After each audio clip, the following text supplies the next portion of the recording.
I wouldn't be doing what I'm doing if I didn't know who I am. No matter what happens in life, that the sun will always, rise and set the same way. As you can tell, I love using my language, and I love seeing how language can really change the world. Build our community, because that's what makes us strong.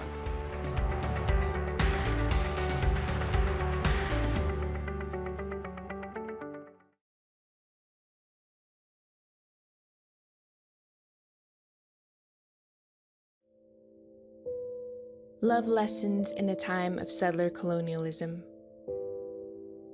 They too know all too well that some cracks were built just for us to fall through. We live in a world that tries to steal spirits each day. They steal ours by taking us away. From industrial schools to forced assimilation, genocide means removal of those who birth nations. Our living threatens. Colonization has been choking us for generations.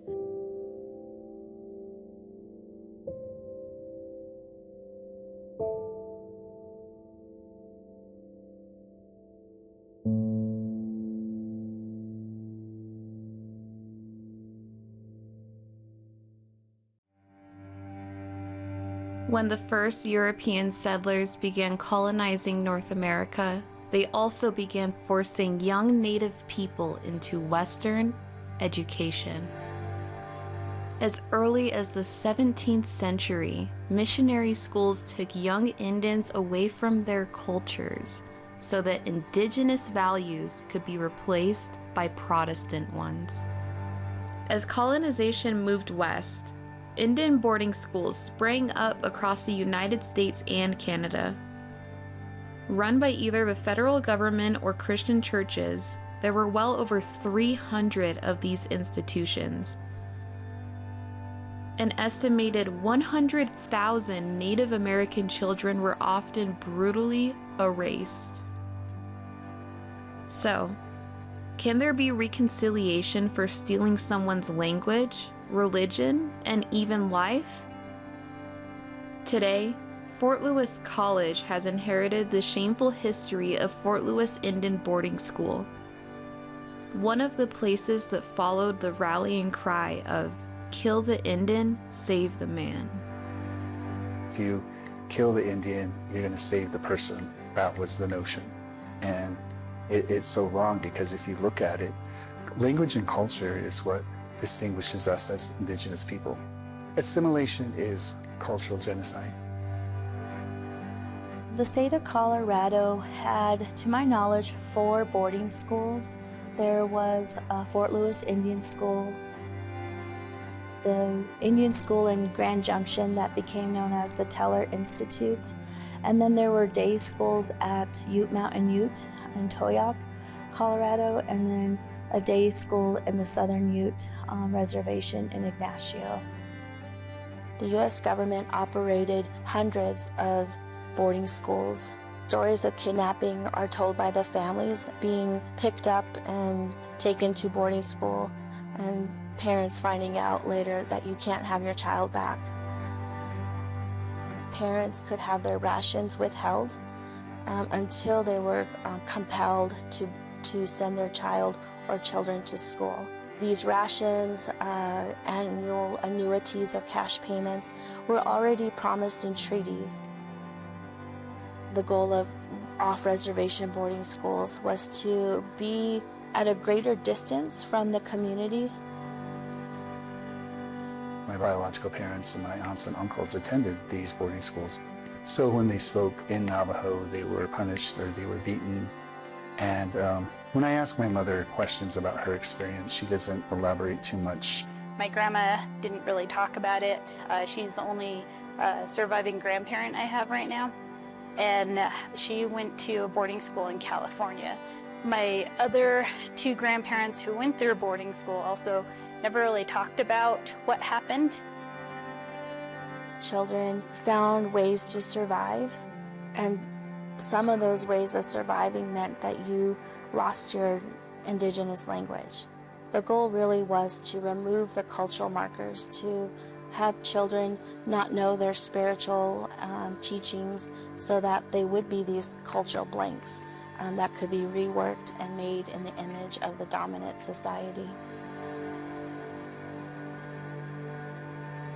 My grandpa, he was a boarding school survivor, and it definitely took a lot away from him. He used to speak Cherokee fluently, and he lost that connection to his culture and to his language. That trauma takes generations for it to circle back and for families to talk about it. Recently in Canada, the few dozen grave sites have been located in Kamloops, British Columbia. And then now that number has swelled to over 5,000 graves that have been located in Canada. In the US, we're getting to that point where we're acknowledging and understanding the history of Indian school. And now the follow-up is to put forward the same energy into finding and locating children who didn't survive Indian boarding school, that they are buried having never been returned to their families. My grandpa, he died when I was a kid, so he never talked to me about it. But my mom told me when her and her siblings were kids, he took them out to the place where he went to boarding school, and he pointed out to one tree and he said, "That's the tree where my 12-year-old cousin hung himself." And I don't know, it really makes you think. It makes you think about what was going on, what they were subjected to that would make a 12-year-old kid be that desperate. I know for Dakota people and for my Dakota community, we know that children join their ancestors. Just give me a moment. You know, it's just kind of hard because everyone has a connection to a relative. With this discovery in Canada, we knew that we were going to be asked questions about the old fort site. And the historical record for Fort Lewis Indian School is incomplete. But in the few years that we do have records of, I've tracked, several dozen children who have died while attending Fort Lewis Indian School. The college has been, this past 2 academic years, have been really in just the initial process of acknowledging even its own history as an Indian boarding school. The clock tower panels really were the tipping point for that conversation to happen. So Fort Lewis College, we have a clock tower, and underneath the clock tower are 3 panels, each depicting eras of Fort Lewis history. Fort Lewis as a military post, Fort Lewis as a 2-year agricultural and mechanics college, then the Indian Industrial School, the depictions of Indian boarding school. Some of the language casts a positive light on Indian schools in general, and as Fort Lewis being a good thing that happened to Native people.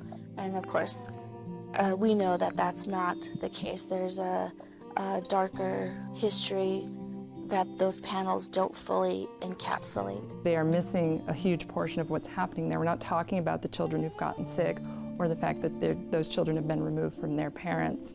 It's kind of hard to put a happy note on something that could be so devastating for a whole family and a generation, and now multiple generations.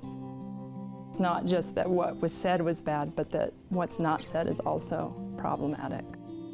When you look at those photos, none of the children are smiling.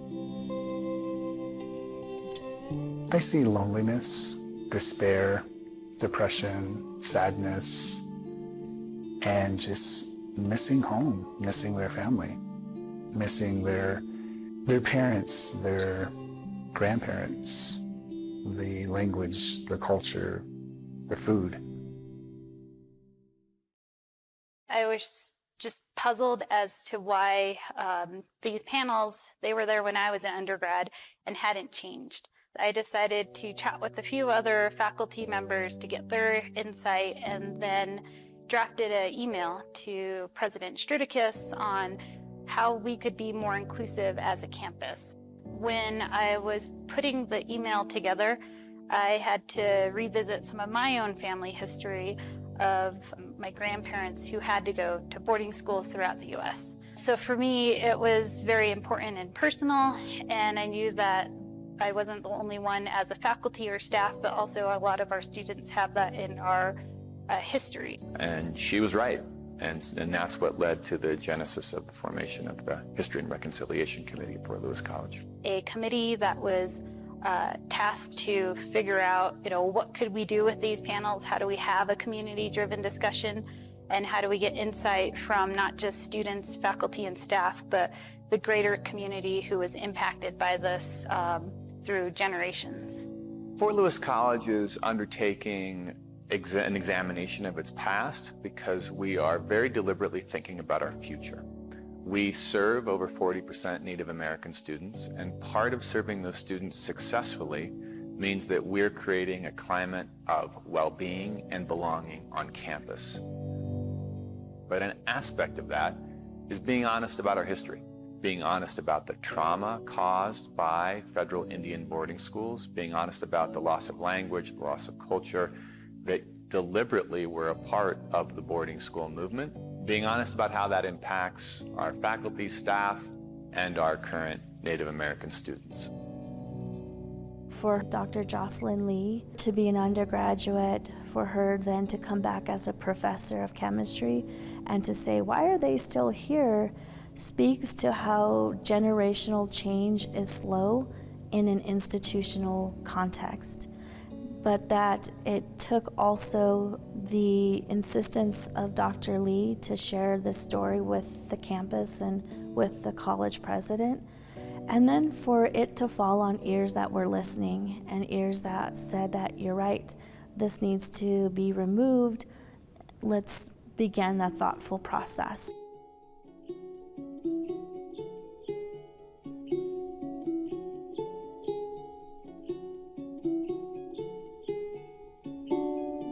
The ceremonial program is really about inviting tribal leaders and elders to provide a blessing and an acknowledgement of that history, and then the removal will allow for the birth of a new chapter in the college's history and evolution.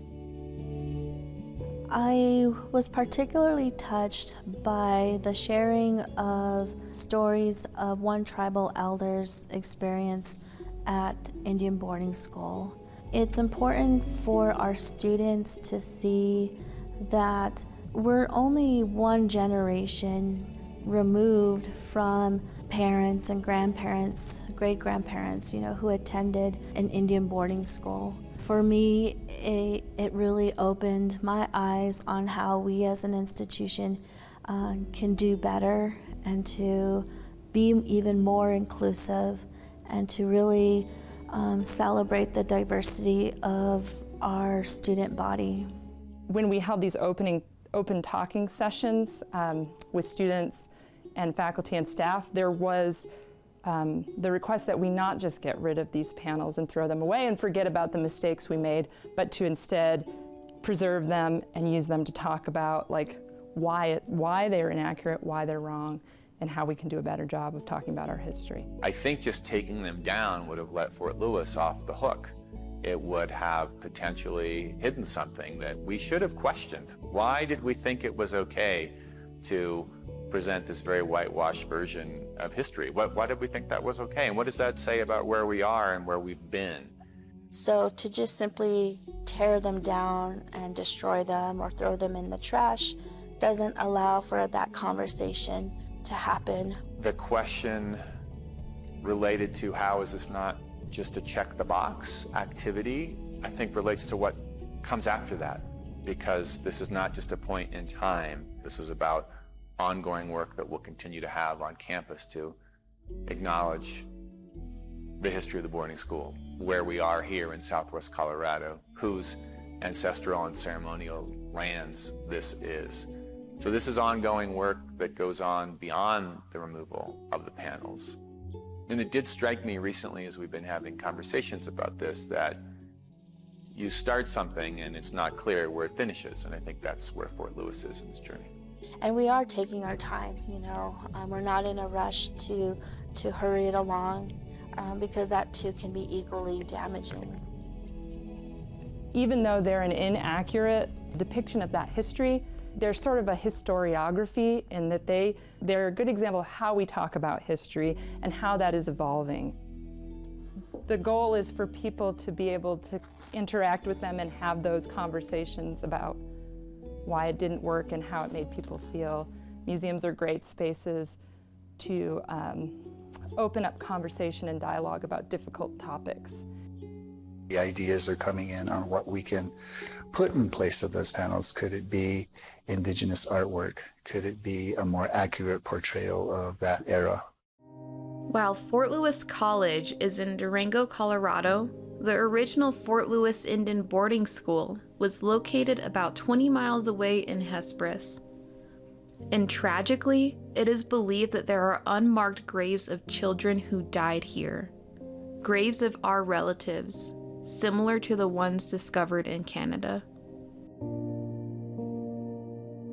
A conversation will have to happen with tribal nations to see what is the process moving forward. Tribal nations have a diversity of cultural protocols, from let's return and repatriate and put into a final resting place the bodies of their ancestors, to tribal communities whose spiritual beliefs say that bodies can't be disturbed once they are buried. And we're being very intentional about how we want to work with tribal nations, really respecting tribal sovereignty and bringing tribal nations into the conversation about how they want to proceed. And that would be Southern Ute Indian Tribe, Hickory Apache, Mescalero Apache, and the Navajo Nation. Other tribes, such as some of the Pueblos in New Mexico, may have sent children here, but that has not been determined. So we're not yet as an institution to that point where we could tell more truth about what happened. These are really deliberate conversations and very delicate and sensitive and emotional conversations that we need to have with tribal nations. Truth-telling needs to be done in a way that doesn't further traumatize.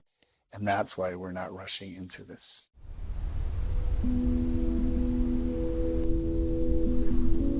Referred to as the Old Fort, these 6,000 acres that once hosted such deprivation are now a laboratory of abundance. Fort Lewis students and others can come here and learn to farm. The aspiration for this land is to honor the past while creating learning opportunities for the future. We open it up to anyone at Fort Lewis College that's interested in having academic labs, senior seminar projects, and then we have programs that we have developed. Our farmer and training program, and 300 acres of irrigated hay, and then we have 120 head of cows. I think it's important for me to take my students out to the Indian school site, to have my students centered in the landscape, and to see when we talk about Indian school and children performing military drills up and down the parade grounds, how big those parade grounds were.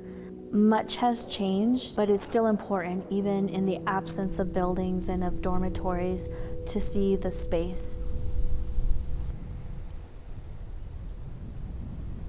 We are always asking the question, how can what we do here be informed by this history in the most positive way possible?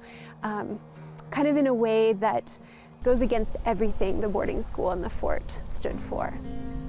Our answer to that question is kind of taking shape in three ways right now. The first way is that we are really grounded in creating a welcoming and inclusive environment for everyone who farms here, even in the course of very busy farm days when the work list is endless.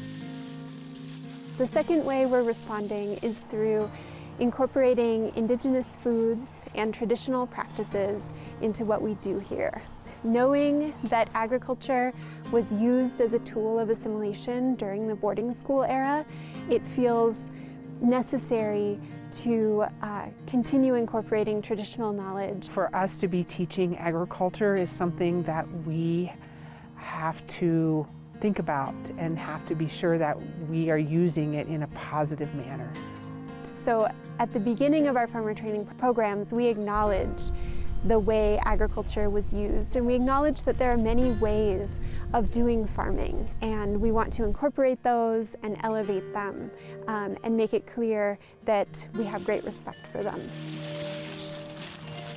And then the third way that we're answering this question is through supporting Native American farmers who want to farm on this land and really giving them abundant support. And this has been something that we've been able to realize more fully through the Native American Agriculture Fund grant. And we're using much of the funding from that grant to support students to do food and farming related internships so that they not only make minimum wage, but they also receive a housing and food stipend. And also we have that money available for Native American incubator farmers. Just having my hands in the dirt every single day this summer was awesome. I was out here with a team of 4 other farmers, 4 other young farmers, learning how to sustainably grow my own food. We treat the land really respectfully, and we go about it sustainably. We don't use any pesticides. We only use machines when we absolutely have to, and it's like a far cry from most monoculture industrial agriculture that you see today. To reinstate those traditional practices is just like the first step, and I think we just need to continue doing that and just listening to Native voices that haven't been heard for so long. We can't change the history here, but what we can do is we can move past it and we can heal. I think that's what we're doing here is through sustainable agriculture, we're healing the land, and we're also healing the people, especially Native students who are working here as well. I asked my mom, do you think Grandpa would be proud of what I'm doing out here? And she said, he would be proud of you. He lost a lot of his culture and he lost a lot of his language, but the thing that was always the most important to him was food and the healing that food brings. And like the few words that he could remember fluently and like speak about fluently in Cherokee were food words. It feels like I'm planting the question, how can we be informed by the history of this land? Because I don't think I'm the one to answer it. And it feels like this exciting way of opening up the future over and over again to say, what's next? And how can this be more beautiful and more in service to everybody? We grew our Three Sisters plot, which was our Navajo blue corn, and then our squash and beans and our tobacco. And at the end of the season, we asked our boss, Alicia, we were like, Alicia, like, where's all this food gonna go? Where's all this like traditionally grown food gonna go? And she was like, well, where do you guys want it to go? And we're like, we don't want it to go to Sodexo to like sell it for a profit. Like, we don't want to do that. Like, I don't know, that didn't feel right. And we're like, how about we donate it all to the Native American Center and give that food back to Native students. And so that's what we did. And I think that's what reconciliation means to me. For me, reconciliation is just acknowledging the history, educating everyone about that. For Fort Lewis, it would be giving students the same opportunity that their peers would have. So if you're an Indigenous student or a student from those historically underrepresented, I want those students to have an experience that some of their white peers would have, so they don't have to have these stressors outside of school. A lot of us as Indigenous people throughout the Americas, we carry this intergenerational trauma because of what our grandparents have endured and our ancestors have endured. And part of that is really recognizing the experiences that my parents went through And I have the opportunity now to create change, to affect change in ways that weren't possible before. It's important for us, again, to acknowledge this terrible chapter in the history of the institution, but also to acknowledge the people, those children who attended this institution, and treating them with dignity and respect because they were humans. And who spoke up for them? No one. And how do we acknowledge that, and how can we now honor that history and those people, those children, and then move forward